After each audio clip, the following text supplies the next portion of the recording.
Pour la première fois depuis 2019, nous nous félicitons d'une rentrée sans Covid. Mais ce n'est pas pour autant que les conséquences de cette période et des confinements sont derrière nous. En juillet dernier, 68% des étudiants disaient avoir déjà éprouvé au moins 2 symptômes dépressifs sur 3, tandis que plus d'un tiers admettaient avoir eu des pensées suicidaires. Le passage si aisé au télétravail et aux visioconférences et à l'enseignement à distance a été trompeur.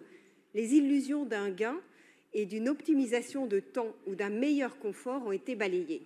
Il n'en a résulté qu'un isolement massif, un décrochement important, une perte de motivation et un sentiment d'oisiveté et d'anxiété grandissant qui n'ont bénéficié à personne.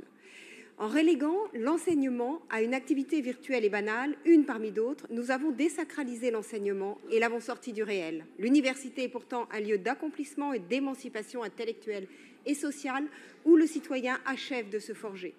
Aucune justification ne saurait être utilisée pour renvoyer les étudiants chez eux. Ils ne sont pas une variable d'ajustement sur ce que l'on reporte toutes sortes d'aléas. Fermer les universités cet hiver pour réaliser des économies d'énergie, c'est reporter ces mêmes contraintes sur les étudiants. C'est aussi créer un dangereux précédent. On fermera les universités quand il fera chaud, trop chaud, quand il grêlera, quand les travaux seront nécessaires, etc. Puis ce sera au tour des écoles de privilégier l'enseignement à distance, etc., etc.